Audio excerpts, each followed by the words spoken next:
Hi, friends. Welcome to Storytime Anytime with the Lee County Library System. My name is Miss Sarah, and today we'll be singing and rhyming and sharing stories, as well as early literacy tips that will help your child grow into a great reader. This program is about 15 minutes long and is for adults and their children. So let's gather around and get started. So we're going to wave hello to everyone who's here for story time today. So let's get our waving hand ready. Are you ready to sing with me? Here we go. We wave hello like this. We wave hello like this. To all our friends, it's story time. We wave hello like this. Very nice. Now we're going to switch hands. Can you switch hands with me? We'll sing it one more time. We wave hello like this. We wave hello like this. To all our friends, it's story time. We wave hello like this. Hello, friends. Thanks for waving with me. So next we're going to do a rhyme about a squirrel. And this is an American Sign Language guessing rhyme. So first we need two V's. Make two V's with your fingers and put them like this. Make two V's. Now bend them like so. And tap them together. Now you know the sign for an animal who climbs in the trees and gathers up all the acorns it sees. Do you know what it is? Can you guess, boys and girls? This is a sign that means a squirrel. Now we're going to do a rhyme with some hand clapping. So first we're going to clap our hands. The second time we're going to pat our head. And the last time we're going to pat our nose. So here we go. Clap your hands. 1, 2, 3. Clap your hands just like me. Excellent. Let's do it one more time. Clap your hands. 1, 2, 3. Clap your hands just like me. All right, now let's pat ourselves on the head. Show me your head, everybody. Here we go. Pat your head. 1, 2, 3. Pat your head just like me. Again. Pat your head. 1, 2, 3. Pat your head just like me. Excellent. Okay, last time we're going to pat our nose. So here we go. Pat your nose. 1, 2, 3. Pat your nose just like me. Excellent. Last time. Pat your nose. 1, 2, 3. Pat your nose just like me. Very good, everyone. Nice work. For our story today, I'm going to share some of Aesop's fables about foxes, starting off with the fox and the grapes.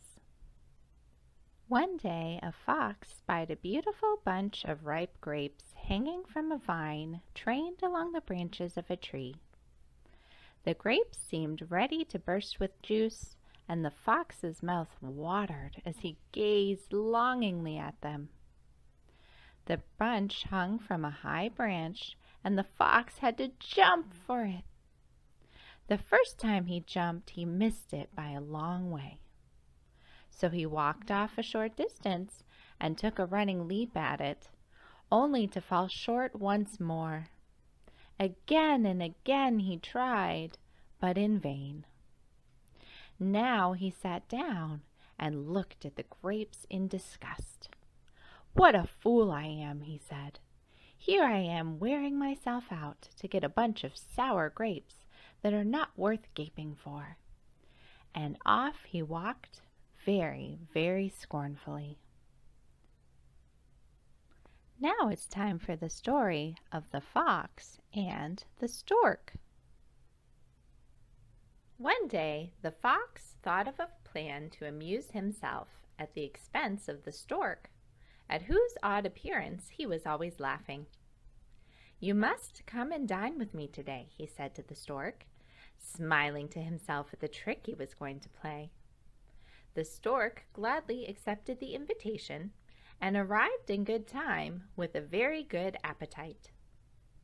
For dinner, the fox served soup, but it was set out in a very shallow dish, and all the stork could do was to wet the very tip of his bill.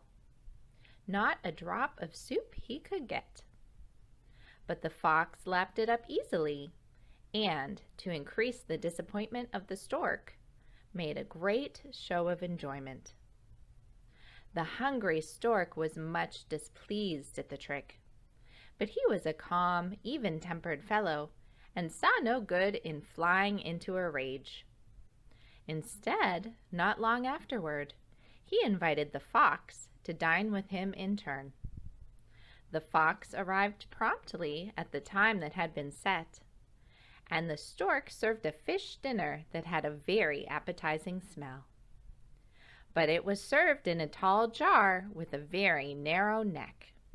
The stork could easily get at the food with his long bill, but all the fox could do was to lick the outside of the jar and sniff at the delicious odor.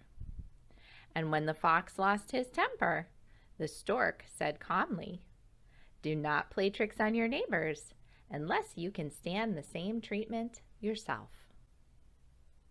Our final tale for today is the tale of the rooster and the fox.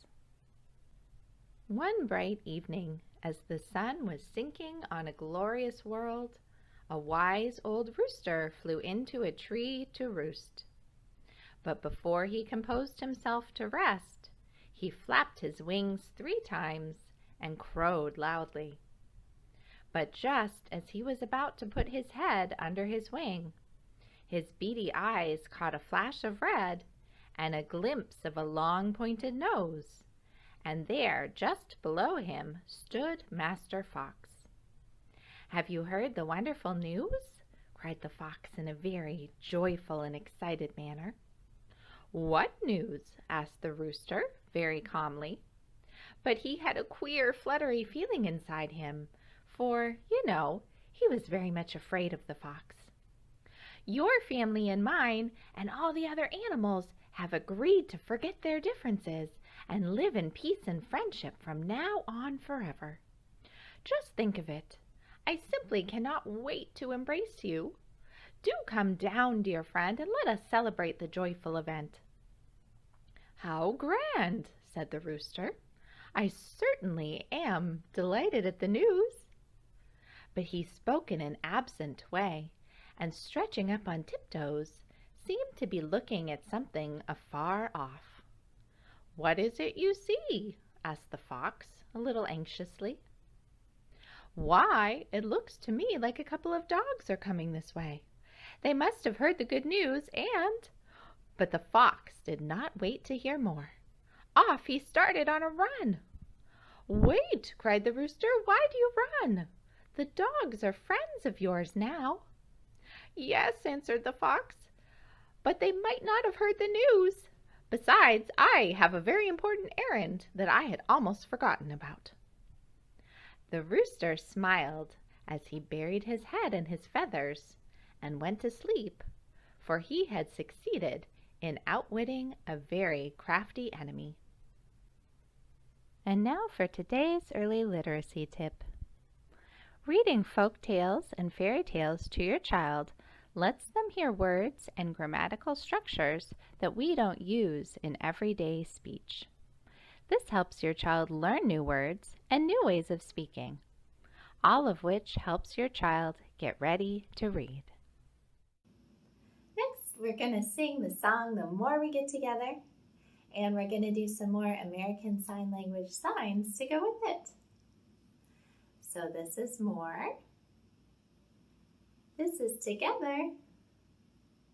This is happy. And this is friend. So here we go. Can you sing with me? The more we get together, together, the more we get together, the happier we'll be. 'Cause your friends are my friends and my friends are your friends. The more we get together, the happier we'll be. Let's sing again. The more we get together, the more we get together, the happier we'll be. 'Cause your friends are my friends and my friends are your friends. The more we get together, the happier we'll be. I don't know about you, but I'm feeling happy now. We're going to do a rhyme about 5 little acorns. But before we do, let's count them up and make sure there really are 5. Will you count along with me? Let's count together. Here we go. 1, 2, 3, 4, and 5. Yes, we really do have 5 acorns. So let's start our rhyme. 5 little acorns sitting in a tree. Along came Mr. Squirrel, as hungry as can be. Then the fall winds blew, whoosh, and rustled all the leaves. Down came an acorn. Mr. Squirrel was very pleased. 4 little acorns sitting in a tree. Along came Mr. Squirrel, as hungry as can be. Then the fall winds blew, whoosh, and rustled all the leaves. Down came an acorn. Mr. Squirrel was very pleased. 3 little acorns sitting in a tree. Along came Mr. Squirrel, as hungry as can be. Then the fall winds blew, whoosh, and rustled all the leaves. Down came an acorn. Mr. Squirrel was very pleased. 2 little acorns sitting in a tree. Along came Mr. Squirrel, as hungry as can be. Then the fall winds blew, whoosh, and rustled all the leaves. Down came an acorn. Mr. Squirrel was very pleased. 1 little acorn sitting in a tree. Along came Mr. Squirrel, as hungry as can be. Then the fall winds blew, whoosh, and rustled all the leaves. Down came the acorn. Mr. Squirrel was very pleased. No little acorns sitting in the tree. But Mr. Squirrel is as full as can be. Then the fall winds blew, whoosh, and rustled all the leaves. Mr. Squirrel sat down, feeling very pleased. Next, friends, we're going to sing If You're a Fox and You Know It. So for this song, I have a nice orange scarf that I'm going to use to swish for my foxtail. And if you have a dish towel or a scarf at home, you can use that. Or if you don't, you can just swish with your arm like this, and this can be your foxtail. Are you ready to sing with me? We're going to sing this through 2 times. If you're a fox and you know it, swish your tail, swish, swish. If you're a fox and you know it, swish your tail, swish, swish. If you're a fox and you know it and you really want to show it, if you're a fox and you know it, swish your tail, swish, swish. Very nice. We're going to do it one more time. Here we go. Let's sing together. If you're a fox and you know it, swish your tail, swish, swish. If you're a fox and you know it, swish your tail, swish, swish. If you're a fox and you know it and you really want to show it, if you're a fox and you know it, swish your tail, swish, swish. Very nice, everyone. Excellent swishing of your foxtail. The last rhyme we're going to do today is Tickle the Clouds.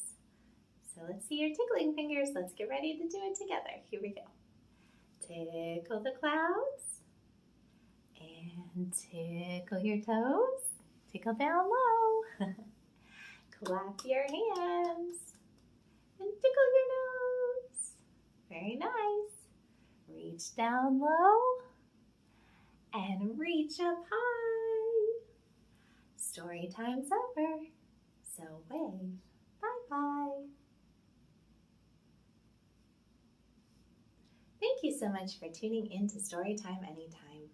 We hope that you enjoyed the program. For more early literacy tips, activities, and fun for your little one, visit us at www.leelibrary.net/pre-K. Also, follow us on Facebook and Instagram for the latest library happenings.